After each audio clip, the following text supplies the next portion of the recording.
Throughout the ages, architects and engineers have designed and built the great structures that have made our world and withstood the test of time. Hi, I'm Ed Asner. Welcome to Architects and Engineers. Let's look now at modern steel frame buildings. This is the Empire State Building, a marvel of modern architecture. It was built to last. Architects and engineers of today use computers to design and engineer buildings that will endure the forces of nature, such as earthquakes, fires, and hurricanes. This modern skyscraper was also built to last.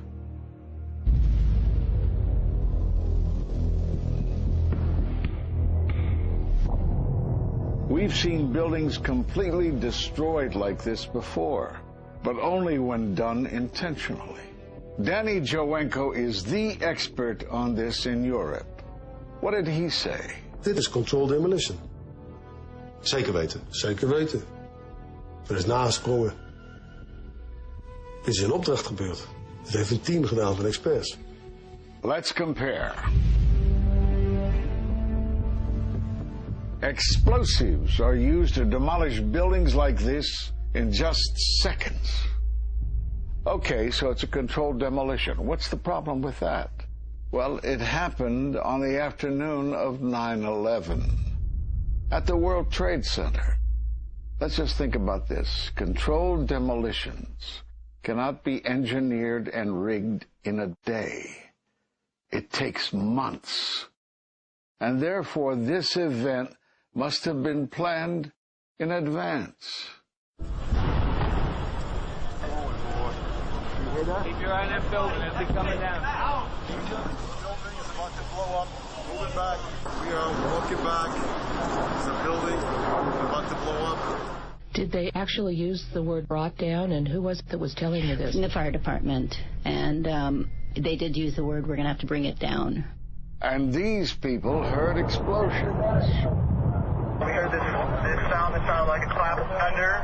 It looked like there was a shock wave ripping through the building, and the windows all busted out. About a second later, the bottom floor caves out. The building followed after that. He takes his hand off, and you hear 3, 2, 1, and it was boom, boom, boom, boom, boom. And these reporters recognized it as a controlled demolition. And I turned in time to see what looked like a skyscraper implosion. Looked like it had been done by a demolition crew. The whole thing just collapsing down on itself. For the third time today, it's reminiscent of those pictures we've all seen too much on television before, when a building was deliberately destroyed by well-placed dynamite to knock it down. It was almost as if it were a planned implosion. It just pancaked. So what's the problem if this was a planned demolition? Well, we are told by government agencies that this building came down as a result of normal office fires. The National Institute of Standards and Technology produced their final report in 2008. World Trade Center 7 collapsed because of fires fueled by office furnishings. It did not collapse from explosives or from fuel oil fires. But what do you think brought down the building? And what caught my eye is more than 1,300 architects and engineers examine the evidence about Building 7's collapse and disagree with the official report issued by the National Institute of Standards and Technology. I certainly am much more open-minded about it than I was, and it is because of the involvement of the 9/11 families and all these engineers and architects. You are about to hear from architect of 23 years, Richard Gage, AIA, member of the American Institute of Architects and founder of Architects and Engineers for 9/11 Truth. Now there are more than 1,500 architects and engineers who say that it could not have been brought down by office fires. They are backed by 9/11 family members who are calling for an independent, unbiased investigation. I'm Richard Gage. Fires have never before caused the collapse of any skyscraper. even though there are numerous examples of much hotter, larger, and longer-lasting fires in these buildings. And in the case of Building 7, the fire that NIST said started the collapse had actually burned out over an hour before. It could not have caused the collapse, as NIST claims. Yet this 47-story, modern steel-frame skyscraper, which was not hit by an airplane, collapses mostly into its own footprint like a house of cards, as fast as a bowling ball falling off the side of the building, in just under 7 seconds. Listen to the experts. Building number 7 descended in free fall for the first 100 feet, which means that there was absolutely no resistance to the descent whatsoever. NIST has admitted it went into free fall for 8 stories. And going from motionless to free fall instantly, that's a bothersome part of the puzzle because NIST never explained it. We've got a building that came down in its own footprint, so all of the columns really needed to be severed at the same time in order for that structure to fall the way that we saw. The symmetry is the smoking gun. The whole building completely comes down in one continuous motion. There couldn't have been any structural resistance. According to NIST, the failure occurred at column 79 on level 12. They're talking about a single columnar collapse or failure that resulted in a total collapse of the building. It is possible that you could have a local failure as a result of a connection failing. But the likelihood of that failure dragging the entire building in such a fashion that all the columns would fail at the same time is an impossibility. Impossibility? Yes. What I saw, it was a classic implosion. The center of the core, the penthouse area, starts to move first, and then the building follows along with it. I'd like to know why NIST excluded the document from FEMA in Appendix C that documented the evidence of melting steel. Why is this forensic evidence not being included in the report? In an office fire, you cannot generate enough heat to melt steel. And yet we have evidence of molten iron. R.J. Lee Company, USGS, and Dr. Stephen Jones's work, all three separately found these microspheres.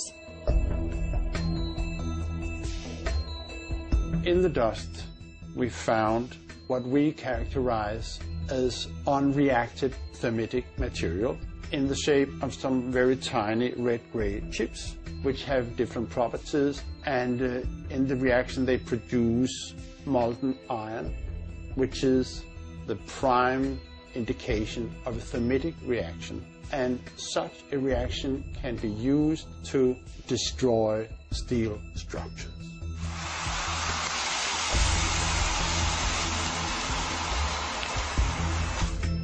What we have found is a modern version of thermite, which we call nanothermite.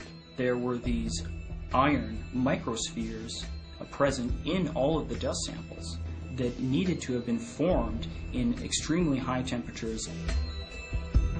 I've independently seen thermitic activity within 2 separate independent samples of World Trade Center dust. My contention, based on finding thermite residue in the dust, is that it happened before. It didn't happen after in the fires that ensued in the rubble pile afterwards. All the characteristics of the microspheres tell me that thermite was involved in melting those steel beams. So thermite, if it was present at the World Trade Center and created this molten metal that so many witnesses and photographic evidence shows, would also explain the fact that the fires could not be put out at Ground Zero. The only thing that is consistent with all of the evidence that we have that could cause such a thing is the use of thermite to cut through the steel. You'd get down below and you'd see molten steel running down the channel rails. Like you're in a foundry. Yeah. Like lava. Like lava. From a volcano. Well, the manual gets into thermite, and if it says if you have melted steel or concrete, which we had on 9/11. We should test for it. This fused element of steel, molten steel and concrete and all of these things all fused by the heat into one single element. We're asking for an investigation that follows national standards. There's no excuse to not test for this. If terrorists used explosives in '93, why didn't we test for them? If all these witnesses heard explosions, why aren't we testing for them? NIST concedes that they found no evidence for explosives. So then we asked them, well, did you look? And they said, no, we did not look for explosives or residues of explosives. So the preconceived notion of NIST is that there's no evidence for explosives, and so there's no point in looking. That is the most unscientific thing that you can possibly think of, not to look because you don't expect to find evidence, and in fact the evidence is overwhelming. They state these conclusions for which there's virtually no evidence, and then they ignore conclusions that can be drawn from the evidence. The Freedom of Information Act request to NIST was denied with the claim that releasing this data might jeopardize public safety. How could it possibly jeopardize public safety? The destruction of evidence was a criminal act in itself. It was already being carted away and destroyed when the FEMA investigators got there about a month after September 11th. You can't do science when you are deprived of the evidence and when your hypothesis is the least valid instead of the most likely. When the most likely hypothesis in the case of Building 7 wasn't even mentioned. This is not science. The scientific forensic evidence, ignored by NIST, but carefully reviewed by teams of technical professionals, corroborates the hypothesis of explosive-controlled demolition. We've traveled to 21 foreign countries and 32 American cities, bringing this evidence to the attention of the public. And we're backed by 9/11 family members and other concerned citizens who are calling for an independent, unbiased investigation. I'm a family member trying to find out the answers to the murder of 3,000 plus people. The bottom line is that it needs to be investigated properly. Please look at architects and engineers. People all around the world, scientists all around the world are questioning this. And there's some deep, deep explaining to do. It took some kind of consciousness raising on my part before I was willing to look at the possibilities. And really, you need to go where the evidence leads. As an engineer, and I have 3 degrees in engineering, I signed that petition for architects and engineers for 9/11 Truth some time ago because the American people absolutely need the truth of 9/11. Look at the evidence. In fact, I'll say this very categorically. Any reasonable person who looks at the evidence that's been brought forward has got to come away with the feeling that something has to be done, a real investigation has to be put forward. We will never heal. This country will never, ever, ever forget that day. We have to demand a new investigation. I want justice here. The country owns this.